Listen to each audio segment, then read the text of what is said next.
Recording in progress. Shalom. Shabbat Shalom. I just want to do some reading. Got a lot of stuff on my mind, but I just want to do some Bible reading after what is called the Juneteenth holiday. Abba Yah, thank you for the Shabbat. Thank you for this opportunity. Allow me to read your word and bring forth some edification. Your will be done always on earth as is in the Shamayim or heaven. Yada Yahuwah. All right, so let me go ahead and just roll into this. I got a little talking I want to do too, but I'm gonna try to make that brief and make it more so about this reading.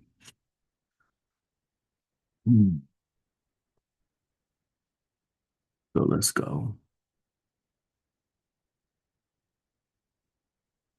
I'm gonna start over here in Shemot, Exodus 19,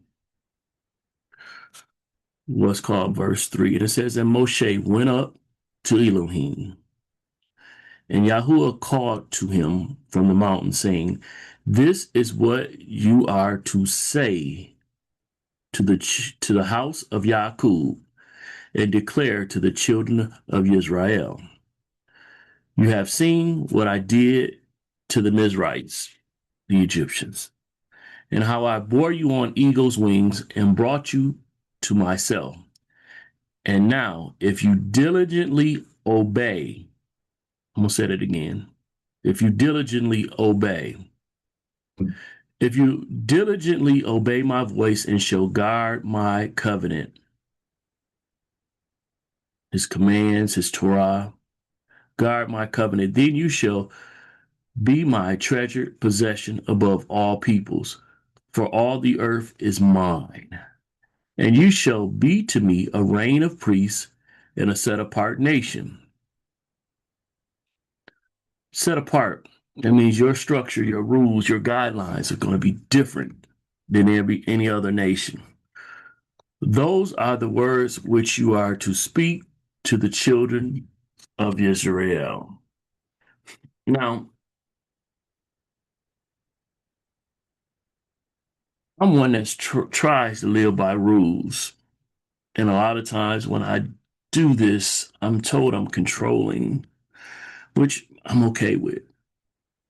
If you're having dominion, you're operating in kingdom dominion. If you're operating under Yah, Yah has control. You're going to function with a level of control. Are you to abuse it? No.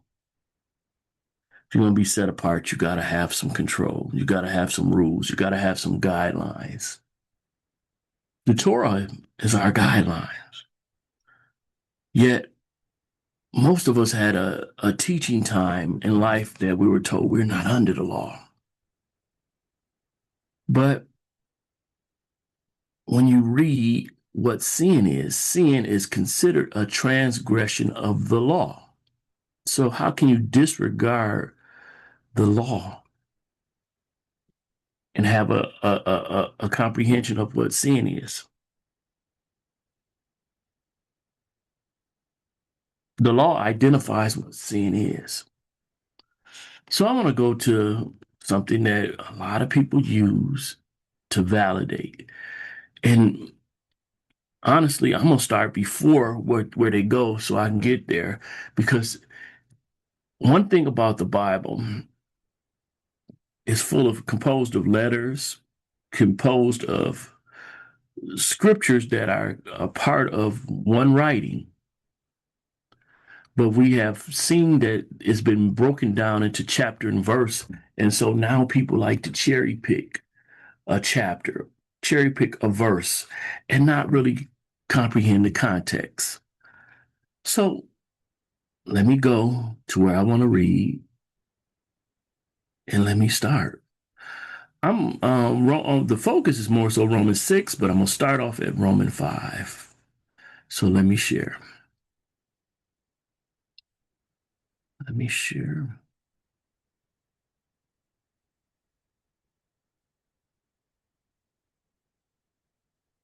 Now, when you see this, you see that it starts off with a therefore. So, therefore is acknowledging that this is a continuation of a previous thought.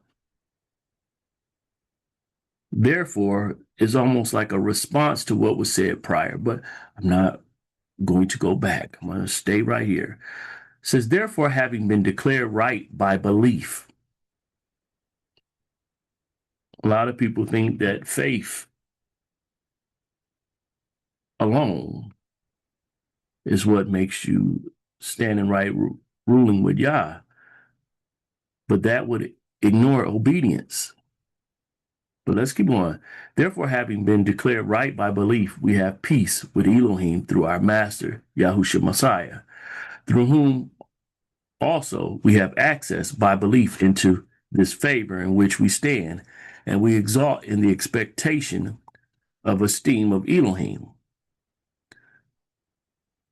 Well, stop for a second. How do you believe in anything that you yourself are not willing to do? If you believe in it, you should be willing to do it, or that should be a focus of your intent to do. Let me keep going. And not only this, but we also exalt in pressures, knowing that pressure works endurance. Enduring what? If you're avoiding doing, what are you enduring? If you're avoiding doing, what are you enduring? The pressure is to do. And as you constantly go for doing it, that pressure is gonna work endurance. And endurance, approvedness, and approvedness, expectation. And expectation does not disappoint. We're expected to do. We're expected, as I read the previous verse, obey. Israel is to obey. Israel is to guard the covenant. That's the expectation. Faith gives us access true, but we still have an expectation to do. An expectation does not disappoint because the love of Elohim has been poured out in our hearts by the set apart Ruach or Spirit, which was given to us. For when we were still weak, Messiah in due time died for the wicked. And for one shall hardly die for a righteous one, though possibly for a good one, someone would even have the courage to die. But Elohim proves his own love for us in that while we were still sinners, sin, transgression of the law, we were transgressors of the law, Messiah died for us. Much more then, having now been declared right by his blood, we shall be saved from wrath through him. For if, being enemies, we were restored to favor with Elohim through the death of his son, much more having been restored to favor, we shall be saved by his life. So a lot of people put it out there that, okay, saved by grace or saved by his blood, but then they act as if they don't have a part or a responsibility. Let's keep going. And not only this, but we also exalt in Elohim through our Master Yahushua Messiah, through whom we have now received the restoration to favor. Restored to keep doing what we were doing, or restored to do what he did? That's my question. All right. For this reason, even as through one man sin did enter into the world, and death through sin, and thus death spread to all men because all sinned. For until the Torah, sin was in the world, but sin is not reckoned when there is no Torah. Sin is not reckoned when there is no Torah. But death reigned from Adam until Moshe, even over those who had not sinned according to the likeness of the transgression of Adam, who is a type of him who was to come. But the favorable gift is not like the trespass. For if by the one man's trespass many died, much more the favor of Elohim and the gift of the favor in the one man, Yahusha Messiah, overflowed to many. In Adam was brought forth death, but in Yahusha there was a return to life. So keep going. And the favorable gift is not as by one having sinned, for indeed the judgment was of one to condemnation, but the favorable gift is of many trespasses unto righteousness. For if by the trespass of one death did reign through the one, much more those who receive the overflowing favor and the gift of righteousness shall reign in the life through the one, Yahushua Messiah. Righteousness is supposed to be on the children of Israel, but that does not give us a pass to live in sin. A pass as in PASS, like a certificate or a right to sin. No.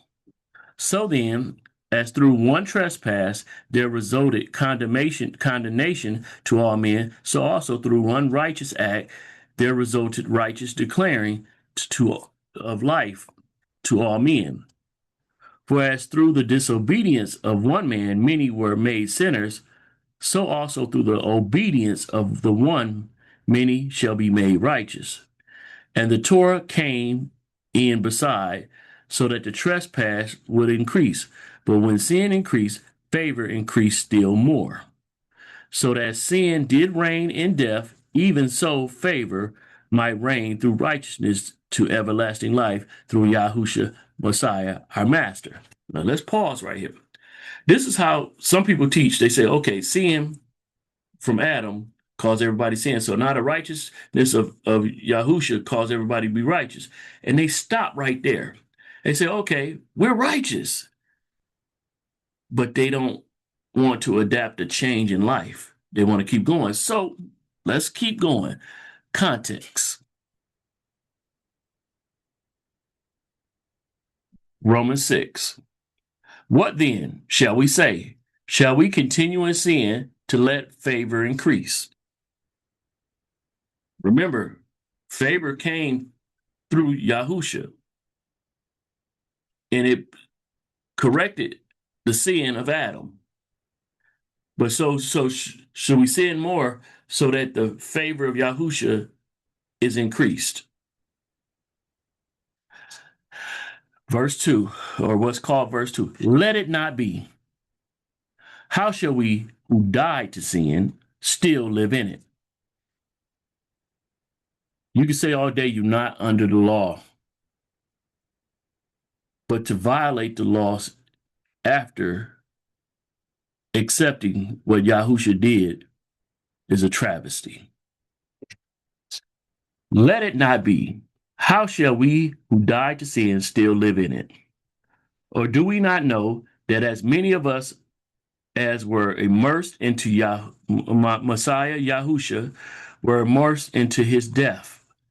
We were therefore buried with him through immersion into death, that as Messiah was raised from the dead by the esteem of the Father, so also we should walk in newness of life.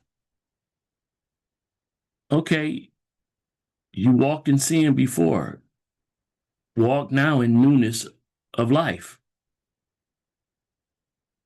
The Torah is not all about rules and denying or keeping things from you.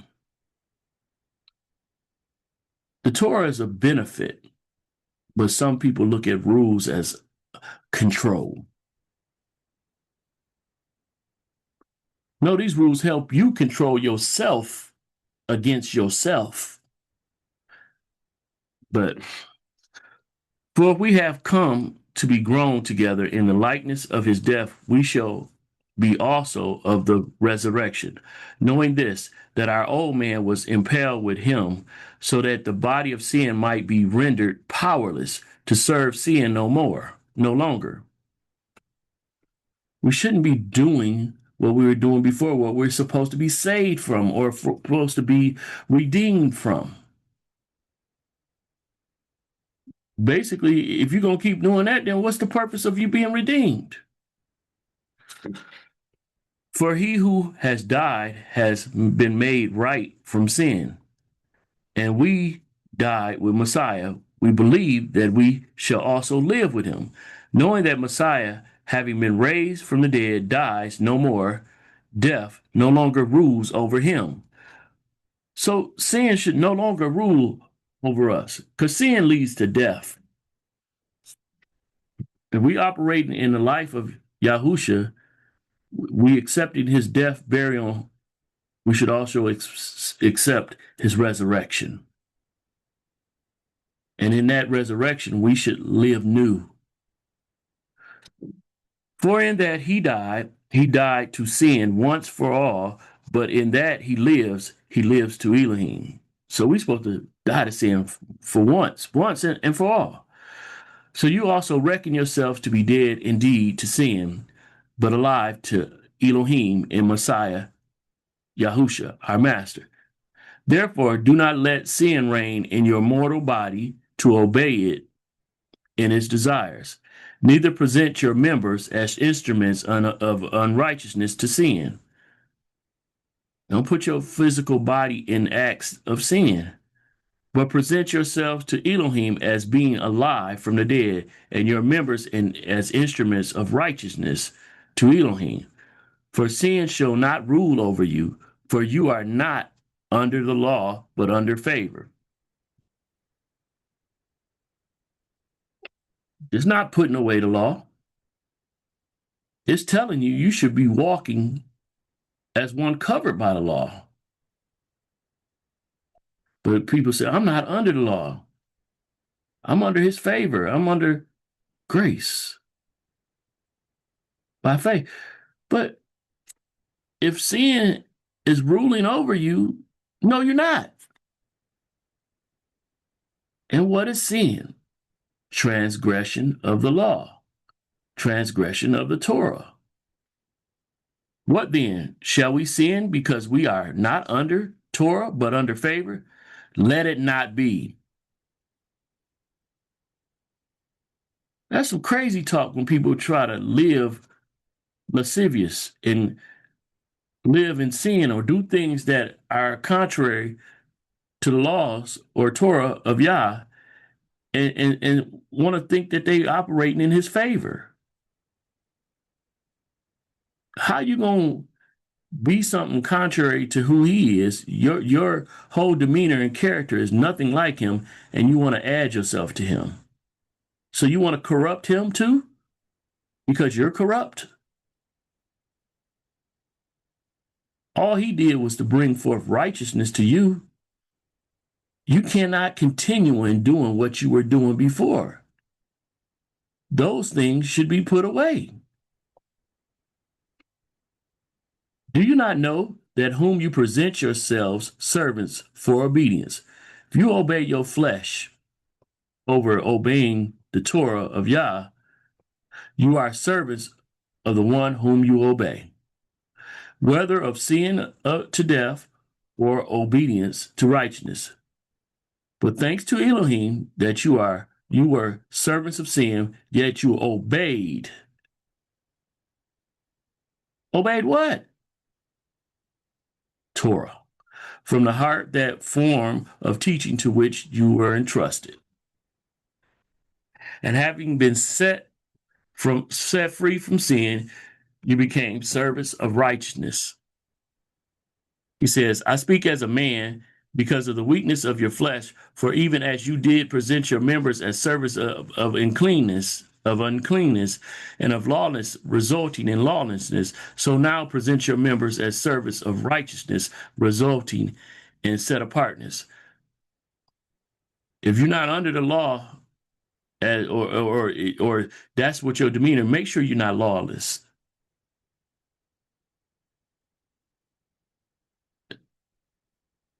You saying you're not under the law.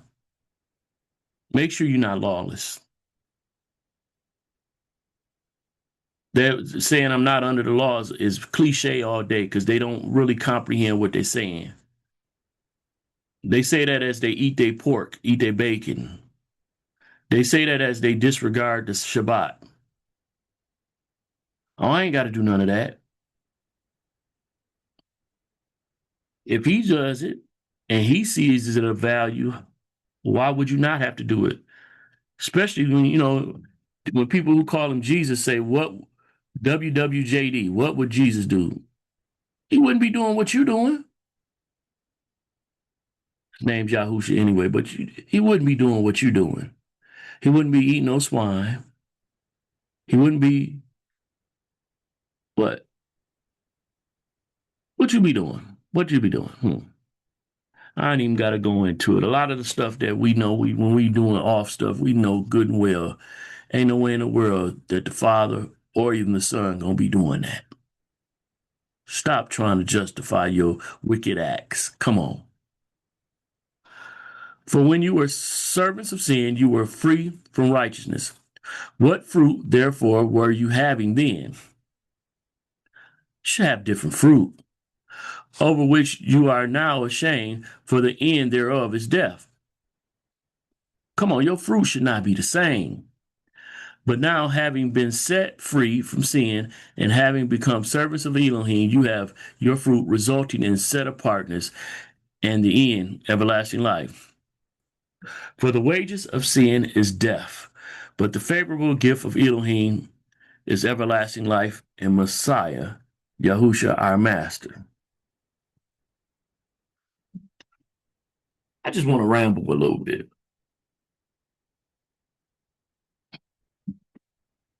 When you go back and I think it's Numbers, or is it, yeah, and how they went into the land and spied it out.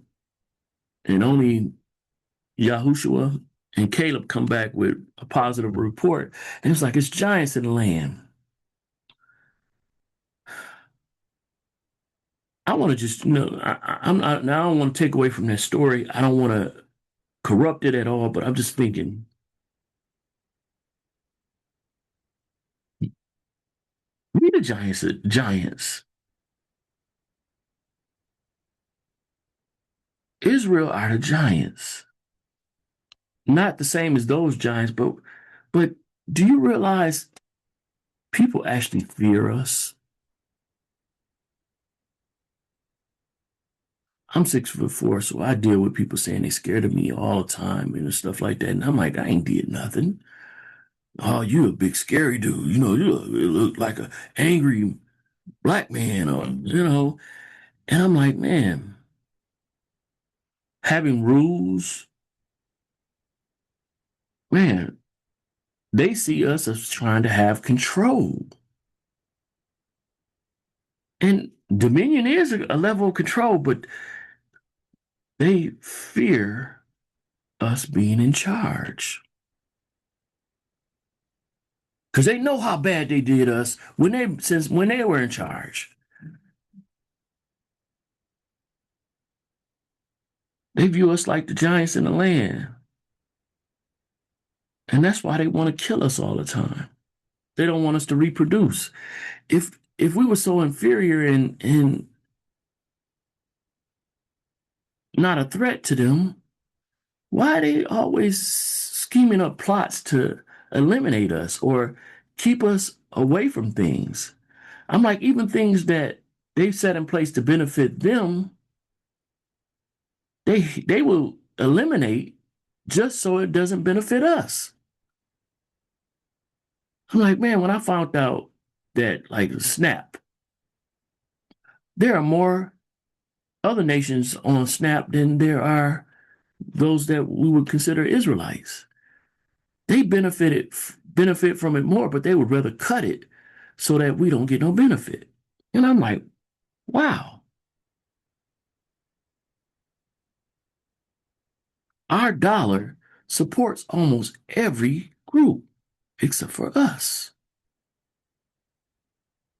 And if we ever think to do stuff for us, they say it's racist or whatever, but almost every other group supports their own. But when we do it, they try to use a word that doesn't even apply to us against us. You know, the term race came about because there was a race for domination of the earth. And we really weren't a part of that race. We end up being victims or ones that were targeted as a resource of that race, us being put in bondage. We were victims of racism. We were not functioning in it. So now, they say, well, you're racist. No, I'm saying we could be discriminatory, we could be prejudiced, but where do we have power to, I guess, affect a whole group of people?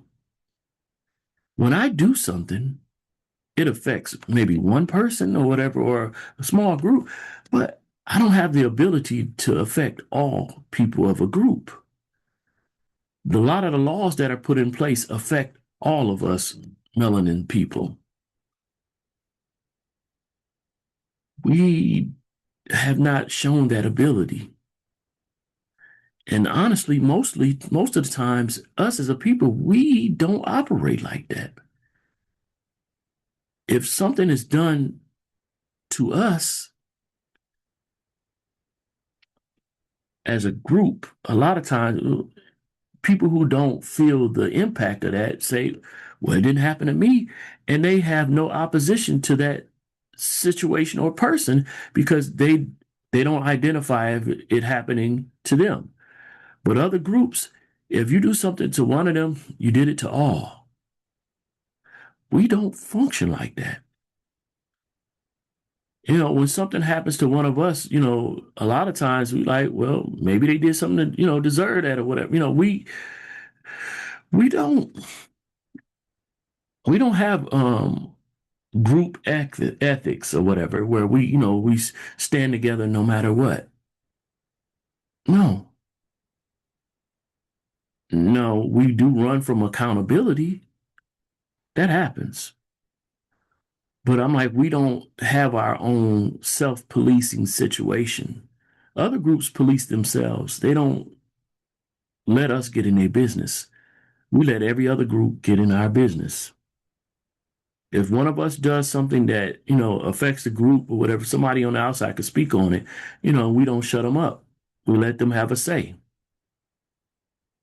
If we have a situation of hiring, if we actually are an employer, a lot of groups will hire people look like them. We say, no, we're going to get the best candidate. I don't personally have a problem with that. I don't judge people by the content of the skin or whatever, or just, oh, you're a part of my group. I don't do that. But I don't know. We stick together when it comes to stupid stuff. But when it comes to rules, no. I don't know. Any type of structure and stuff like that, it's a problem.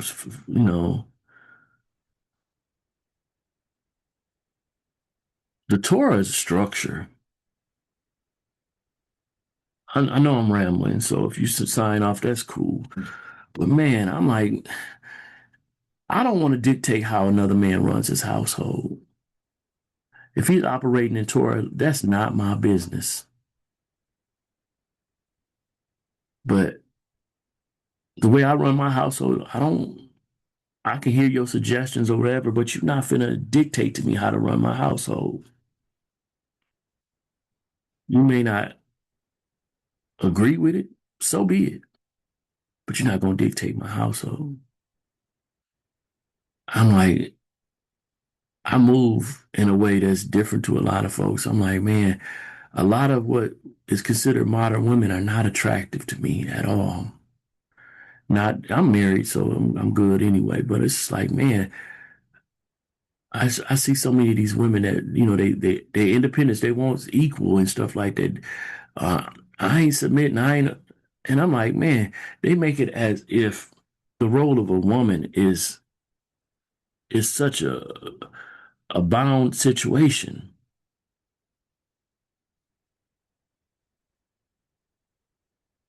I want a man that submit to me too. And I'm like, that's just so unattractive. A woman that just, run a man. They let their feelings get in the way so much, that it's like, wow, you want a response to that. I don't know. I was watching a thing and it was like, a man broke up with a woman because she basically entered him into a situation where he would have to fight for her. Knowing that it was going to be like that, she entered him into that situation. And she could have avoided it altogether. But she wanted him to prove his love for her. And I'm like, I agree with him. She proved that she didn't love him because she basically put him in a situation that could have cost him his life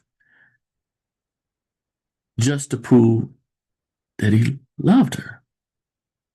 And I'm like, so if he dies in that situation, you're going to move on to another man.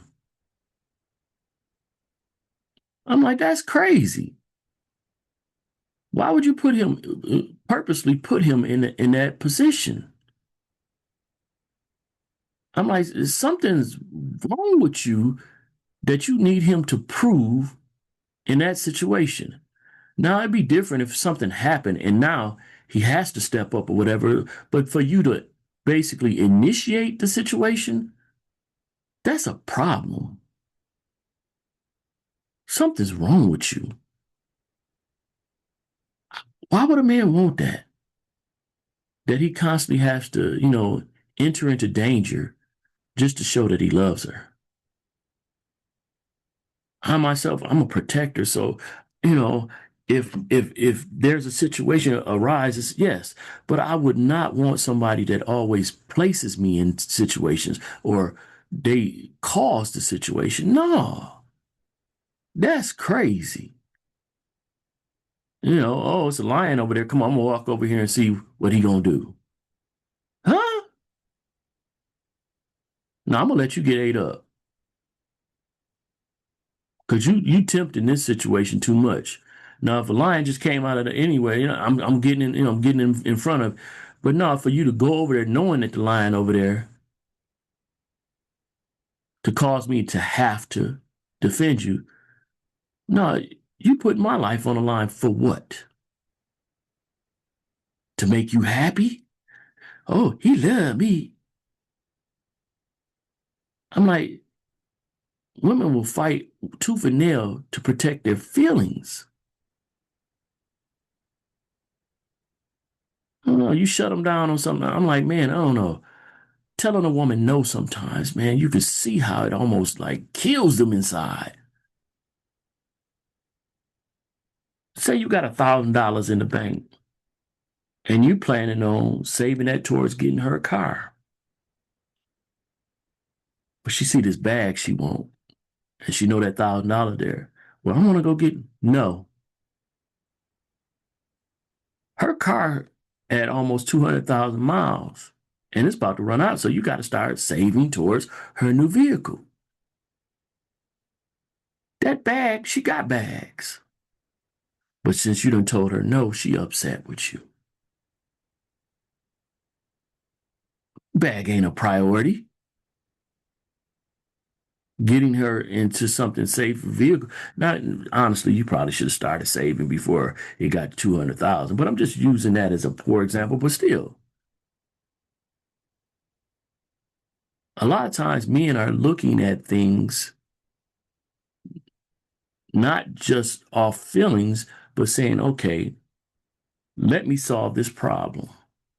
Let me deal with this situation that's coming about before it becomes a real problem. So I guess a lot of women say, well, just discuss that with me. And man, come on, you can tell a woman a lot of times. I'm glad my wife ain't like that, but you can tell a woman a lot of times what your plan is and why you're doing it.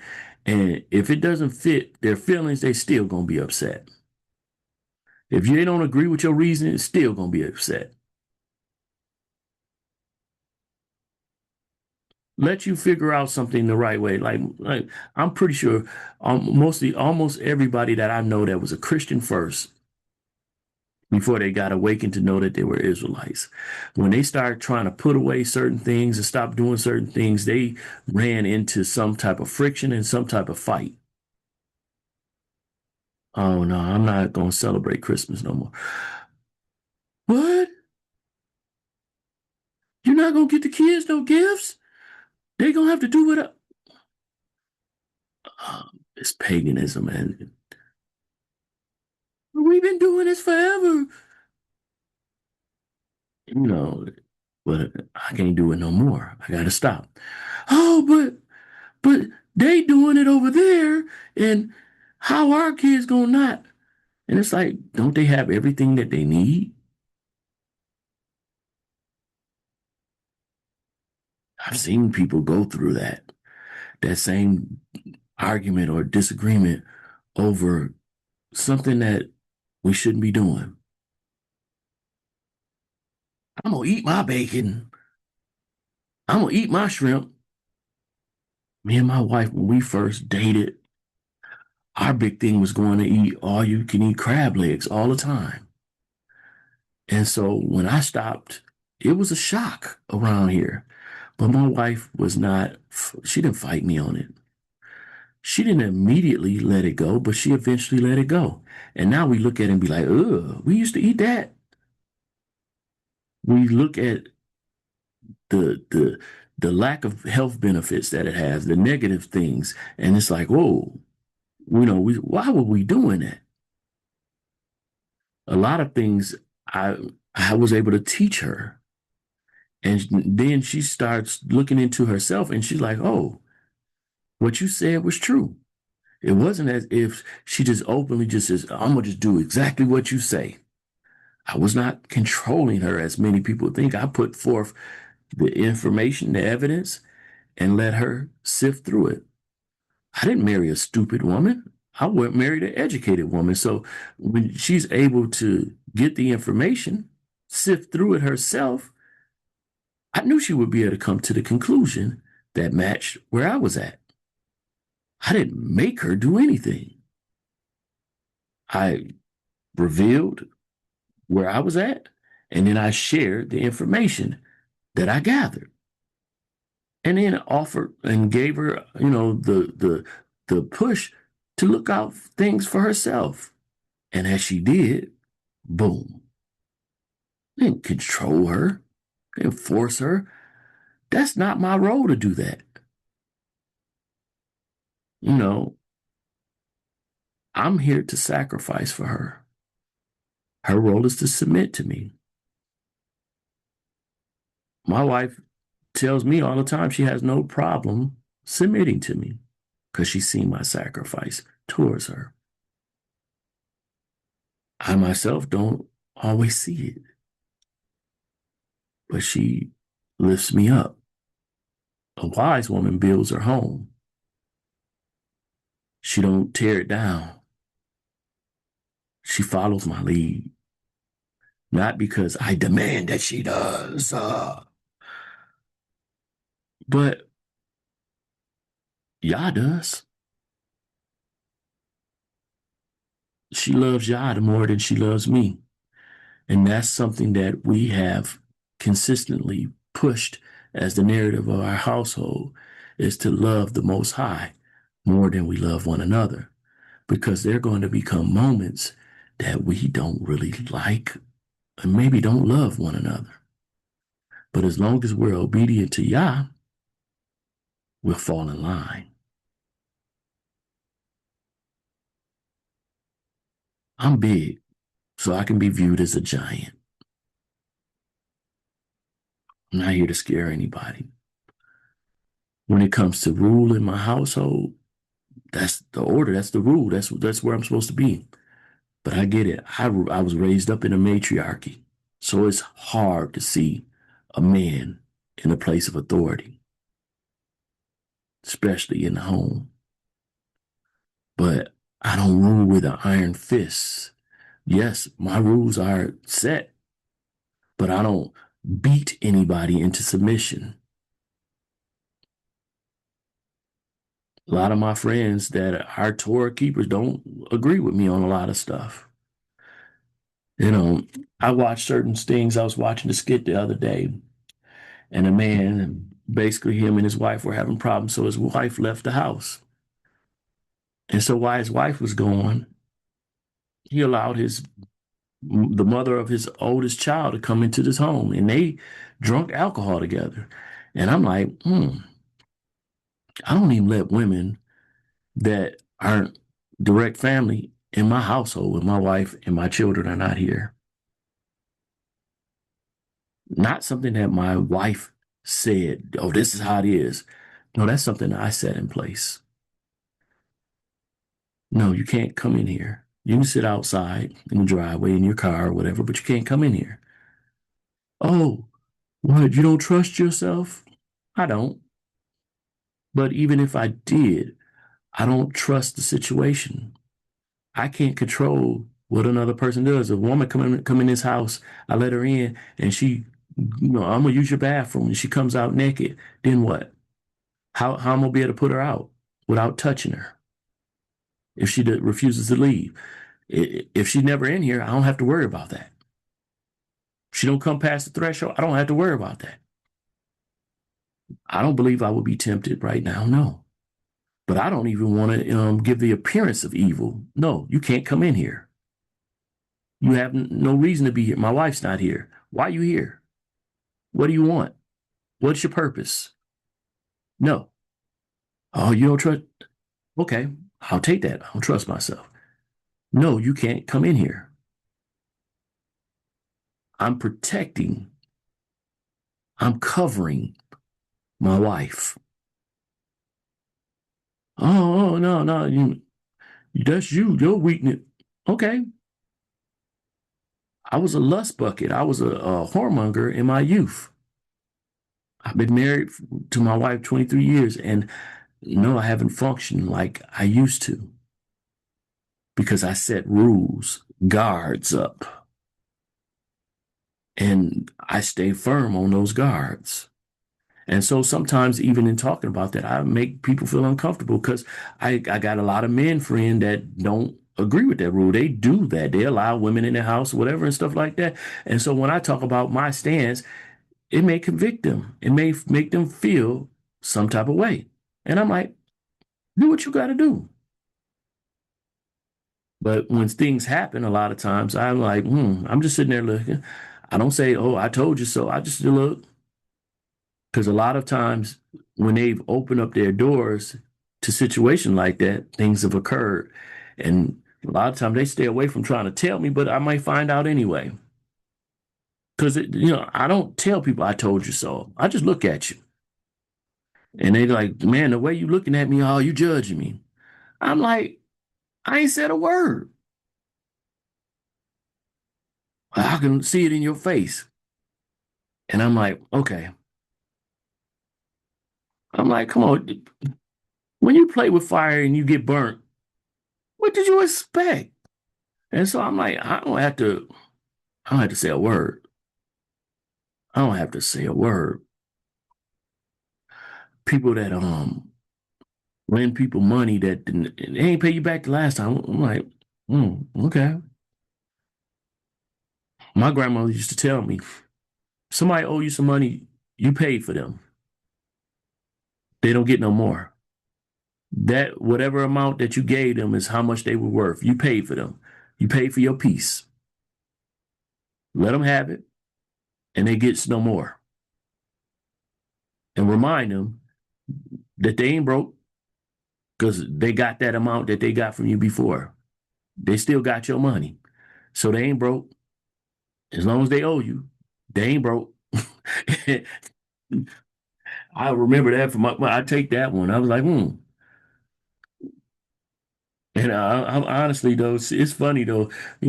I've had so many people owe me money, though. When they pay me back, I let them have it because I'm a giver. But that's the thing, though. you don't get to dictate what I do with my money. So, sometimes people knowing that I've done that, they just assume that they're going to be the ones that's going to benefit from that. And then when they don't, they get upset like, oh man, I thought you were going to let me have it. It's like, man, people always want to govern and put rules on you, but don't like when you put rules on them.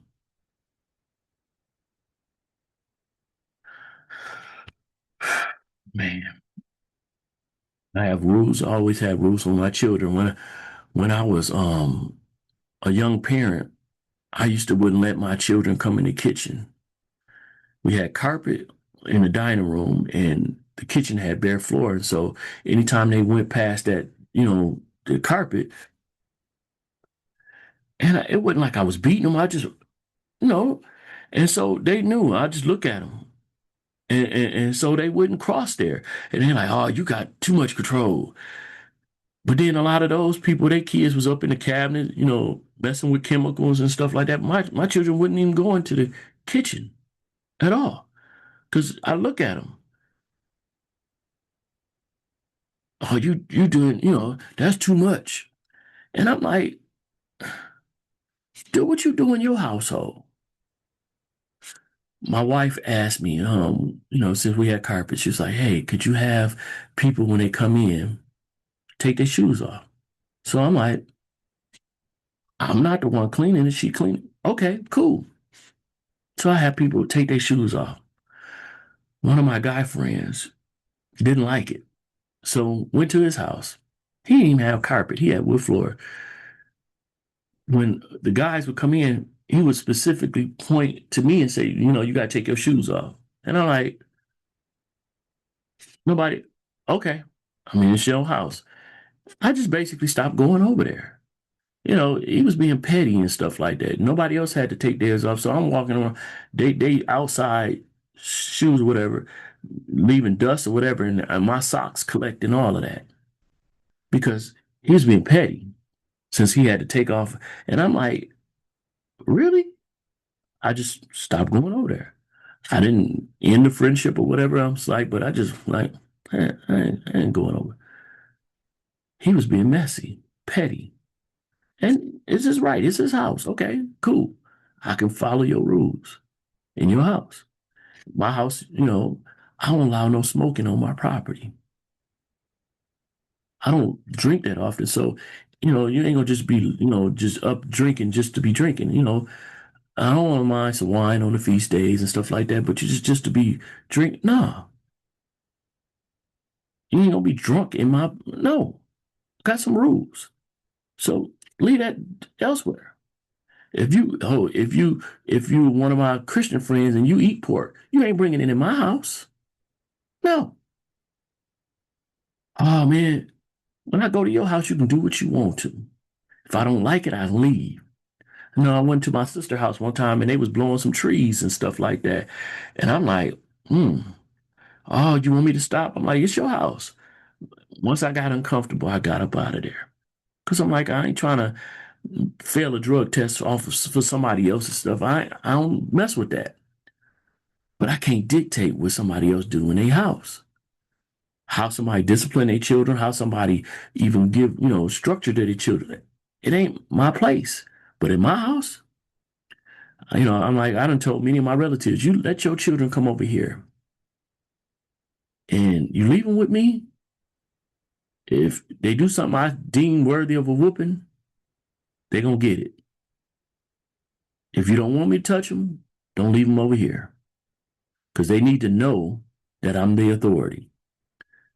I never had to whoop none of them, that stayed because they knew that that was on the table. They see me get my own children, so they like, oh, I don't want to mess with Uncle Sean. So, you know, they didn't go there and never had to do that. But they had to know that it was an option because this is my house. The way I rule it, the way I run it, is how it's going, you know. But anyway, I done rambled a little much. I'm gonna get off of here. I did some reading and then I did a little rambling. So Abba, I thank you for the Shabbat. I thank you for your love. I thank you for your favor in my household. I thank you for the structure. Man, if people knew who I was before I was 25 and some of the stuff that I was into and stuff that I did, yeah, a lot of times people will use that against me and say, well, you did this. But it's been a long time. It's been over 25 years. I've not done a lot of different things. I thank you that you had patience with me, that you loved on me, despite my will being wicked and evil. All that lasciviousness, all that stuff that I did because I didn't recognize that I was joining up to you, connecting with you. I don't want to bring no filth to you. I want to bring righteousness because you said I'm righteous. I love you. Yah, Yada Yahuwah, Shabbat Shalom. Shanquilla Carter, Shanquilla Yah, One Vision Ministry, Ikad Chazen Sheriff. Shalom.